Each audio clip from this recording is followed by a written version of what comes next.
Vox has a piece up titled Sydney Sweeney and the Unsettling Legacy of the Blonde Bombshell. You remember the Rolling Stone yesterday and the guys at Pod Save America were trying to tell me that this is a right-wing manufactured controversy, that there are actually no leftists upset about Sydney Sweeney. And then we get this. She's part of the unsettling legacy of the blonde bombshell. This is written by a party. Obviously, this is all Dems trying to win back young men. Unsettling legacy of the blonde bombshell. Sweeney represents a modern version of the blonde bombshell, a loaded cultural symbol tied to white femininity, sexuality, and American nostalgia. Marilyn Monroe defined the blonde bombshell for the 20th century. Sweeney updates it for the 21st. And in doing so has become just as culturally divisive. Yes, because that's what Marilyn Monroe was known for, dividing the culture harshly and politically, and not just being a uniformly admired sex symbol, the most admired to ever walk the face of the earth. Thoughts, Andrew?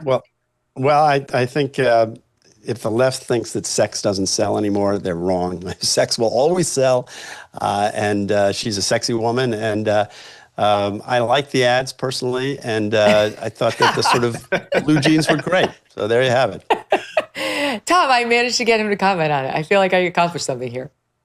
You did. That's great. I was following your Twitter back and forth, or your X back and forth with the Pod Bros, and it's like, it's almost the exact opposite of reality. Like that somehow this was a Republican, a right-wing manufactured thing. I mean, it was the way the left treated this, and again, it shows they haven't learned their lessons necessarily, and they're still looking for things to be outraged by, things that are, even silly and make them look even worse than people possibly imagine. I mean, this whole controversy came because folks on the left decided that this was eugenics. They read into this was eugenics, and it shouldn't be stood for. So wait, once here's again, more. Here's more. Not learning lessons.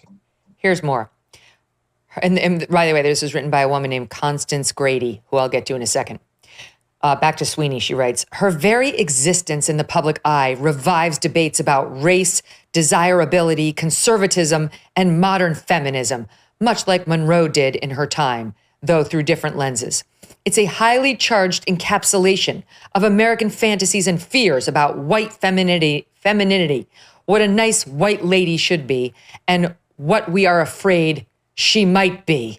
This is about people's fear of white people, according to Whitey Constance Grady, who is as white as the driven snow.